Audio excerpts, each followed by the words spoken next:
مسلمان مجاہدین جب ان کے گاؤں پہنچے نا تو وہاں سارے مرد بھاگ گئے تھے، ایک مرد بھی نہیں رہا، عورتیں ہی عورتیں تھیں۔ جب مسلمان مجاہدین کو پتہ چلا کہ یہاں تو عورتیں ہی عورتیں ہیں تو انہوں نے یہ نہیں کہا یہ تو غیروں کی عورتیں ہیں، لوٹ مار کرو، قتل و غارت کرو۔ انہوں نے کہا کہ نہیں، عورتوں سے ہمیں لڑنے کی کوئی ضرورت نہیں ہے۔ وہ اس گاؤں کو چھوڑ کر واپس آ گئے، کہا کہ یہاں تو عورتیں ہی عورتیں ہیں اور تم کیا کر رہے ہو؟ یہ ہے مسلمانوں کا کردار۔ اور جب حاتم طائی کی بیٹی ننگے سر حضور کے سامنے آئی تو پھر رسول اللہ نے ان سے قید ہو کر آئی اور فرمایا کیا چاہتی ہو؟ کہا جی میں نے آپ یہاں نہیں رہنا، مجھے میرے بھائی عدی بن حاتم شام دوڑ گیا ہے، آپ مجھے سواری دیں اور راستے کا خرچہ دیں، زیادہ راہ دیں تو مجھے آپ آزاد کر دیں۔ حضور نے فرمایا یہ بھائی ان کو سواری بھی دے دو، ان کو کپڑے بھی دے دو، ان کو زیادہ راہ بھی دے دو اور ان کو بحفاظت شام روانہ کر دو۔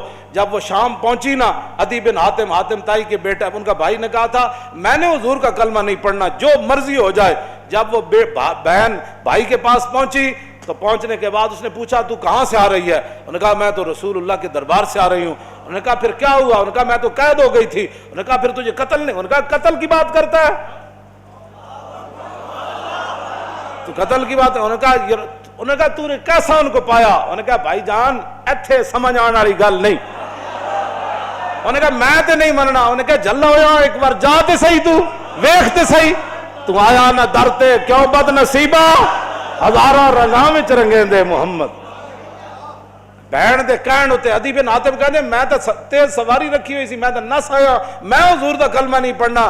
بہن کہنے لگی ایک باری جا تے صحیح، اے دسن والی گل کوئی نہیں، ایک باری تو جا کے چہرہ انور ویکھ تے صحیح، خلق عظیم ویکھ تے صحیح، انہاں دی اخلاق تے عادات ویکھ تے صحیح۔ جلیا وہ کہندے میں اتھوں نسدا آیا، نسدیاں پھر میں جدو آیا تو میں نے پتہ چلیا حضور مسجد نبوی شریف تشریف فرماون۔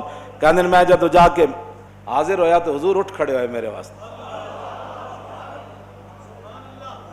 انہاں مولویاں پیراں خود اخلاق کی وجہ پیش کیتے، میں تو انہوں سچی گل کر رہا۔ ارے نہ چونکہ خود نہیں اس راستے تے چلنا سی تے چونکہ ایسے تھے تو پھر چونکہ ایسے تھا تو پھر کیوں جی؟ اور جڑی عورت رو رہی سی اپنے عزیز دی قبر ہوتے، حضور قریب تو گزرے تو فرمایا اسبری، انہوں نہیں سی پتہ رسول اللہ فرما رہے ہیں، انہیں سر رکھے ہوا۔ غم چیز ہی ایسی ہوندی، اسے واسطے حضور نے فرمایا میرا امتی پناہ منگے، غم بندے نو تباہ کر کے رکھ دیندا۔ انہیں کہا مینو کہنے والے اسبری، جے تینوں یہ مصیبت پہنچی ہوندی تو مینو نہ کہندا ہے گا۔ میرے آقا نے یہ سنی گل تو حضور چل پے، اس عورت نو کوئی گل نہیں فرمائی۔ اس سے یہ بھی پتہ چلتا ہے کہ جب آدمی اگلا اس حالت میں ہو تو اس کو تبلیغ نہیں کرنی چاہیے، بس جو بات کر دی وہ کر دی، بات ختم ہو گئی۔ زبردستی کسی نے ڈھا کے منانا ہے، لبیک دا نعرہ جنہوں سمجھ نہیں آیا ہوں تسی انہوں ڈھا کے کی منانا ہے؟ اور میں نے یہ دسو تسی جیڑا اے نہیں کہندا حضور میں بھی لبیک کا اتنا ہی مانا ہے، حضور میں بھی حاضر، میرے بچے بھی حاضر، میرا مال بھی حاضر، میری عزت بھی حاضر اور میرے ماں باپ بھی آپ کے لیے حاضر۔ اس سے زیادہ لبیک کا کوئی معنی نہیں ہے، اور تاجدار ختم نبوت کے نعرے کا اس سے زیادہ کوئی معنی نہیں کہ ساری دنیا تہ و بالا ہو جائے لیکن حضور کی ختم نبوت پر پیرا ہر صورت میں ہوگا۔ بس اس سے زیادہ تاجدار ختم نبوت کا، ہاں جی، اس سے زیادہ لوگ ان کو سیاسی نعرہ بنائے پھرتے ہیں، پیڑا اور تے پھکیاں اور امت اس نعرے پر کھڑی ہو گئی، اور وہ نیچے اختلافات تھے امت ان کو بلا گئی۔ انہوں نے کہا بس بھائی لبیک۔ مسجد نبی شریف میں عرب بھی کہتے ہیں لبیک یا رسول، ہم عربی ہیں لیکن یہ نعرہ تو ہاں جی مصری بھی کہتے ہیں لبیک یا رسول۔ پورا عالم اسلام نہیں پوری دنیا کہہ رہی ہے اس وقت لبیک یا رسول اللہ، ہاں لبیک یا رسول اللہ۔ تو اس سے بڑا اللہ کا کیا کرم ہو سکتا ہے کہ امت اختلافات کو بھلا کر حضور کی غلامی کے لیے جمع ہو گئی۔ اور اقبال کہتا تھا، میں کہتا تھا اقبال کی یہ خواب کب پورا ہوگا کہ اقبال کہتا تھا زان کے ملت را حیات از عشق اوست اور برگ و ساز کائنات از عشق اوست۔ اقبال کہتا تھا کہ ملت کی حیات، ملت کی ترقی، ملت کا عروج اور پوری دنیا پر اسلام کے غلبے کی ایک ہی وجہ ہے کہ امت حضور سے پیار کرے، حضور سے عشق کرے۔ تو میں کہتا یہ کیسے ہوگا؟ لیکن رب ہے جو چاہے کرے۔ یہ نہیں پتا تھا کہ ممتاز قادری نے جو تختہ دار پر لبیک کہا تھا اس نعرے کی برکت سے پوری امت ایسے کھڑی ہو جائے گی۔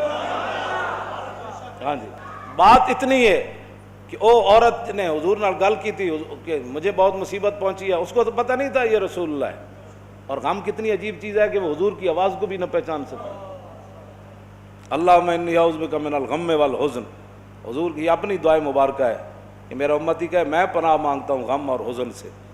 ہاں جی یہ بڑی ڈاڈی شاید ہے. اب میں جو بات اگلی کرنے لگا ہوں، بعد میں جب صحابہ آئے تو انہوں نے کہا آپ کو پتہ ہے جنہوں نے آپ کہا تھا اسبری صبر کرو وہ کون تھے؟ کہا نہیں. انہوں نے کہا وہ تو خود رسول اللہ تھے.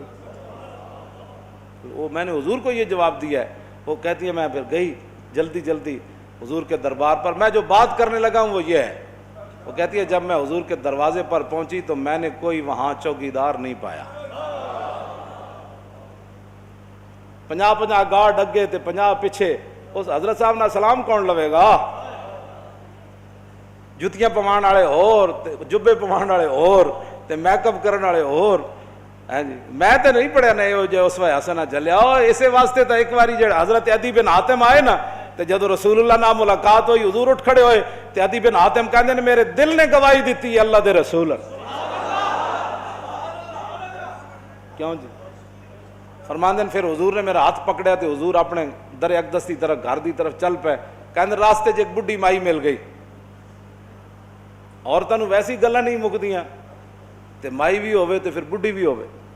کہندے انہوں نے اتنی لمبی گفتگو حضور نال کیتی تے حضور دے چہرے انور تے بھی ناگواری دے آثار ظاہر نہیں ہوئے کہ میرے نال مہمان ہے تو بس بھی کر. ہون کہندے نے میں کھڑ کھڑ کے تھک گیا لیکن رسول اللہ نے ایک باری بھی اس مائی نو نہیں فرمایا کہ مائی بس کر اور کام کو تھوڑے. کہندے انہوں نے اپنی پوری گفتگو مکمل کی تھی تو پھر حضور چلے نہ جدوں. کہندے دوسری باری میرے دل نے گواہی دیتی حضور اللہ دے رسول. تو کہندے جدوں رسول اللہ گھر تشریف لے آئے تو حضور دا ایک مبارک تلائی سی جہدے تے حضور آرام فرماندے سن. کہندے نے اودے وچ کھجور دی چھال بھری ہوئی سی، کھجور دے پتے بھرے ہوئے سن. اس تے او بدن مبارک سوندے سن جنہاں دے بارے حضرت انس کہندے نے میں 10 سال خدمت کیتی. حضور نہ سلام لیا، ہزاراں واری لیا، حضور دے مبارک ہتھاں نوں بوسہ دیتا، چومیا. ما مسست خزن ولا حریرن ولا شیئن قط الین من کف رسول اللہ. نہ میں کوئی ریشم نو ہاتھ لایا نہ کائنات دا کوئی اور نرم کپڑا ہو جائے میرے ہاتھ چ آیا کہ حضور دے مبارک ہاتھ تو نرم ہاتھ ہوے. کیوں جی؟ حضور اس تلائی تے سوندے سن جہدے وچ روئی نہیں سی، کھجور دی چھال بھری ہوئی سی. نہ انہاں کدی چھال ہوتے سونے، نہ انہاں کدی بدر جانا، نہ انہاں کدی جناب تلوار پکڑ کے خندق وچ پہرے دینے. انہیں تو کہنا ہو یہ لبیک والے کیا کر رہے ہیں؟ اسلام تو امن کا درس دیتا ہے. میں کہا دسو نا خندق وچ کتنے بندے آئے؟ کیوں جی؟ خندق وچ کتنے بندے آئے؟ یہ دسو نا قوم لوگوں نو اذا جاءتکم جنود فارسلنا علیہم ریحا وجنودا لم تروا وکان اللہ بما تعملون بصیرا اذ جاءوکم من فوقکم ومن اسفل منکم وزاغت الابصار وبلغت القلوب الحناجر وتظنون باللہ الظنون هنالک ابتلی المؤمنون وزلزلوا زلزالا شدیدا واذ یقول المنافقون والذین فی قلوبہم ما وعدنا اللہ ورسولہ فی قلوب مرض ما وعدنا اللہ ورسولہ الا غرورا. یہ تو منافق کا کام ہوتا ہے جب مشکل وقت او جی دیکھا گریک ڈاؤن ہو گیا اور میں کہا پھر کی ہویا. یہ تو منافق کا کام ہوتا ہے کہ جب مشکل حالات آئے تو کہ دیکھو جی جن کا دیکھو جی اللہ رسول دے ساڑے نہ ہاتھ میں ہاتھ کرنے دا معنی کر رہے ہیں لفظی معنی تو نہیں نہ بنتا. اللہ رسول نے تو ان کا لفظی معنی کیا بنتا ہے کہ انہوں نے کیا اللہ رسول کی طرف نسبت کر دی کہ ہمیں تو دھوکے سے دو چار کر دیا گیا. ہاں جی ہمارے ساتھ یہ دیکھو کیا بن گیا کہ جناب ہمیں تو وہ کہتے تھے ہمیں تو پیشاب کرنے کا جو خوف ہے کہ پیشاب کرنے جائیں گے بندہ مار دے گا. تو کیسر و کسرا کب فتح ہوں گے؟ یہاں مدینے میں تو پیشاب کرنے کی سہولت نہیں رہی. 25,000 کا لشکر. منافق کا کام ہی یہ ہوتا ہے کہ وہ جب صحابہ ادھر جو ہے وہ کیا کارنامے سر انجام. اور منافق ان کا بھی رب نے قرآن میں بیان فرمایا کہ منافق کہنے لگے کہ ما وعدنا اللہ ورسولہ وَإِذْ قَالَتْ طَائِفَةٌ مِّنْهُمْ يَا أَهْلَ يَثْرِبَ لَا مُقَامَ لَكُمْ فَارْجِعُوا وَيَسْتَأْذِنُ فَرِيقٌ مِّنْهُمُ النَّبِيَّ يَقُولُونَ إِنَّ بُيُوتَنَا عَوْرَةٌ وَمَا هِيَ بِعَوْرَةٍ إِن يُرِيدُونَ إِلَّا فِرَارًا. کیوں جی یہ منظر بیان نہیں کیوں نہ چلو چلیے توبہ کرو. تھے تے حال ہی کوئی نہیں 25,000 کا لشکر آ گیا آج تے بچی کسی دی نہیں ہونی. کہنے لگے حضور گھر لگے پیچھے گھر میں بندہ کوئی نہیں کی بڑھے گا. اللہ نے فرمایا میرے حبیب گھر تے کاشانہ اقدس جدو آپ گھروں چل کے آ گئے تے آپ دا پیچھے گھر کوئی نہیں. صدیق اکبر دا گھر کوئی نہیں. فاروق اعظم دا گھر کوئی نہیں، عثمان غنی دا گھر کوئی نہیں، حیدر کرار دا گھر کوئی نہیں، انہاں دے گھر وکھرے آ گئے۔ میرے حبیب گھر لگے ہون دا مسئلہ نہیں، یریدون الا فرارا، اے تے چھا میدان چھڑ کے نسن لگے۔ سانو جی ہمارا لبیک سے تعلق نہیں ہے، مشکل ٹائم جو آ گیا، ہاں جی مشکل ٹائم، ہمارا لبیک سے تعلق نہیں، یہی تو بات ہے۔ لیکن قرآن، اقبال کہتا اگر درس قرآن ہم نے بلایا ہوتا، یہ زمانہ نہ زمانے نے دکھایا ہوتا۔ یہ منافقت کے کام ہوتے ہیں مشکل کے وقت۔ انہیں دسے ہی نہیں کہ رسول اللہ غزوہ خندق دے موقع تے خود تلوار پکڑ کے کیویں کھڑے ہو۔ جب 50,000 دا لشکر خندق دے کنارے آ گیا، عمر بن عبد بود گھوڑا چناب چھال مرائی تے ادھر آ گیا، تے 50,000 دا لشکر اتنے آ گیا تے سارے چاندے سن کے گھوڑے سمیت ادھر آ جان۔ اس وقت میرے آقا و مولا پھر خود تلوار پکڑ کے کھڑے ہو گئے، اور حضور کو اللہ نے دبدبا کتنا دیا، کانہ و فرد فی جلالتہ فی عسکر حین تلقاہ وفی حشمی لہو ہمم لا منتہا لکبائرہا وہمتہ الصغری جل من الدہر۔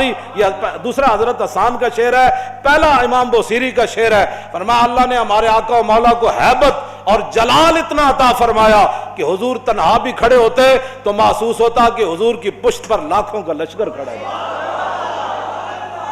ہاں جی ہاں جی توجہ، حضور خود تلوار پکڑے، کیوں جی علیکم بسنتی ہے نہیں، یہ نہیں سنت کہ جب دین پر مشکل وقت آ جائے تو رسول اللہ خود تلوار پکڑ کر کھڑے ہو گئے؟